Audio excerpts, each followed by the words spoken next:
रुआ के तो हमार कुछ परेशानी ना बुझाला जी। काहे काहे बोला बोला सुनी बोला। ओढ़िला राजा ही रजाऊ जड़ जला नहीं सड़िया में। अच्छा इहो बात बा। हाँ हो। अच्छा इहो तो व्यवस्था हो जाई।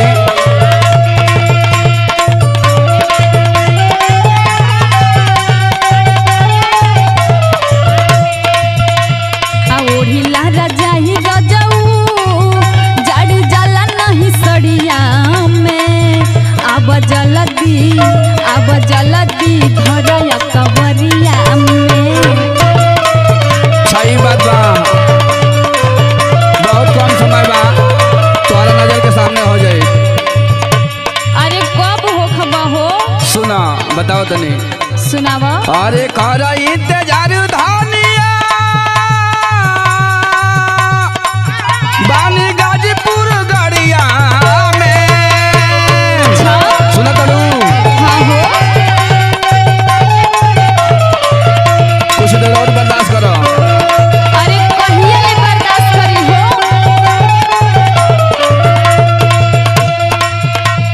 कर इंतजार धानिया बानी गाजीपुर गड़िया में।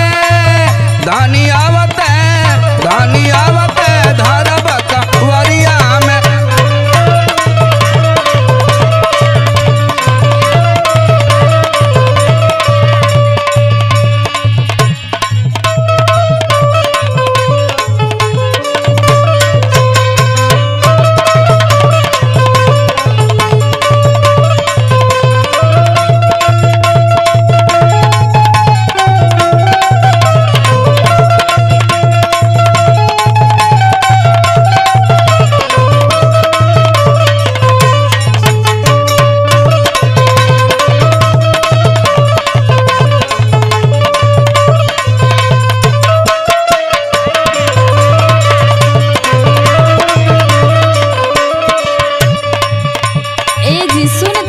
बोला।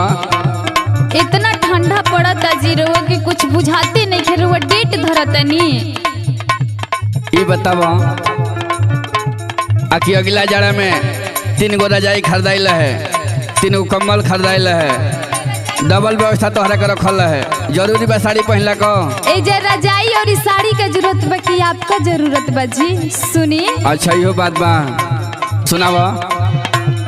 4 महीना सैया जहरा के दिनवा थर थर कांपे राजा हमारो बहदनवा। बस बर्दाश्त करो। एहू का इलाज हो जाई तोहार। 4 महीना सैया जहरा के दिनवा थर थर कांपे राजा हमारो बहदनवा। अब न लगाव रजाऊ तनी किहली के बड़िया में। अच्छा इहो बात बा। हाँ हो। अच्छा एहू के व्यवस्था कर दे तनी आवत है तो।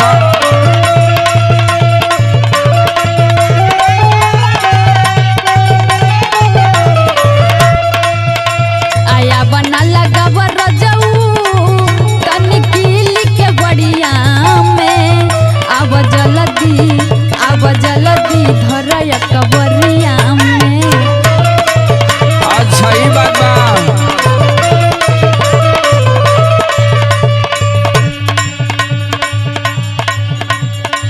तो सुना। कहीं जी। सुनो एगो बात कहत तनी। बताई अब तोहरो सुन बात सुन के मन पाक गइल बा। जब इतना मन पाक गइल बा त कहीं नहीं खिया जा। बस बर्दाश्त कल तनी भरौरी।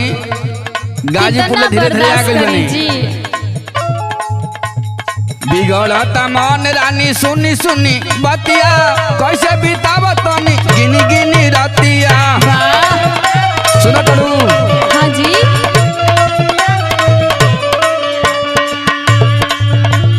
बिगड़ता मन रानी सुन सुन बतिया कैसे बिताव तनी गिनी गिनी रतिया।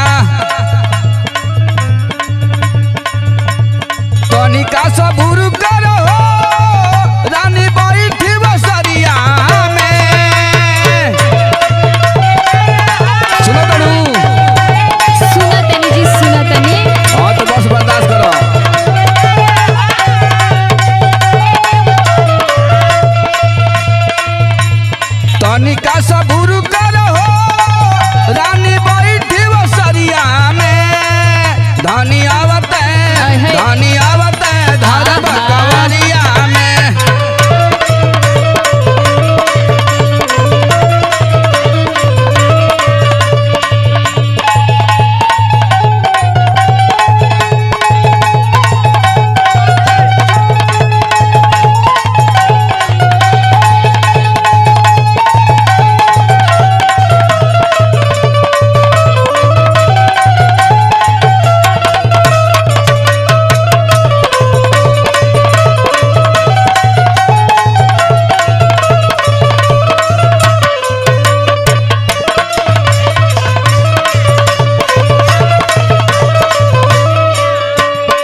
बाजी आपसे कब आई?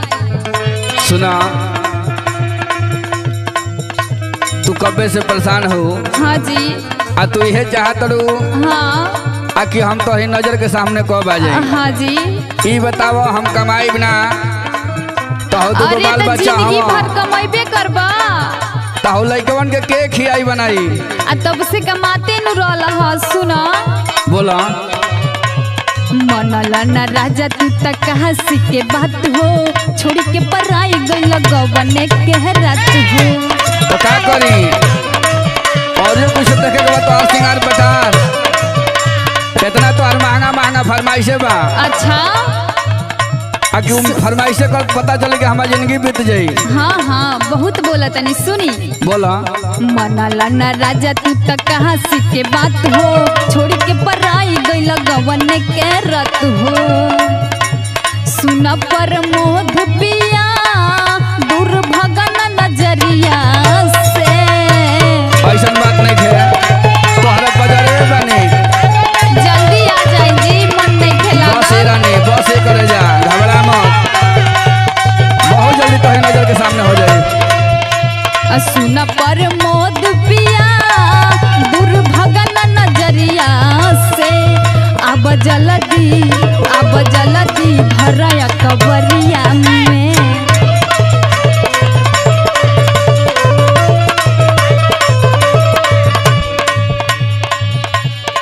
सुना, कहीं जी कुछ समय और ही रह गइल बा। अब कितना डेट ले जी? 10-15 मिनट में बस तोहरी बगल में आ जाई। अच्छा, ये बात बा। आ धरे अखबार में धरे कहत रू हाँ जी। तो ऐसा बात नहीं खे। अब आ जाए तोहरी समानवा तो रात दिन कुल बीती। जल्दी सुना। आए जी, जल्दी। सुना, कहीं पैसा के खातिर धानी बानी मजबूर हो, यही से रहत बानी तोहरा से दूर हो। अच्छा। सुनो तो कि ना? हाँ जी। पैसा के खातिर धानी बानी मजबूर हो, यही से रहत बानी तोहरा से दूर हो।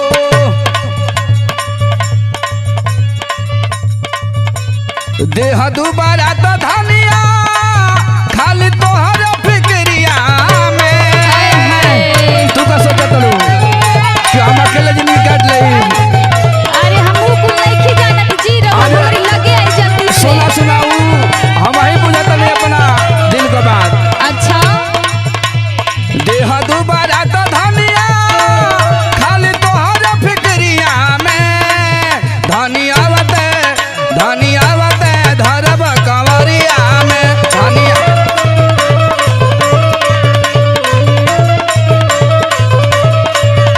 अब जल्दी भलया कबरिया में। धनिया धरब कंवरिया में। अब जल्दी भलया कबरिया में। धनिया धरब कंवरिया में। अब जल्दी भलया कबरिया में। लय आगनी।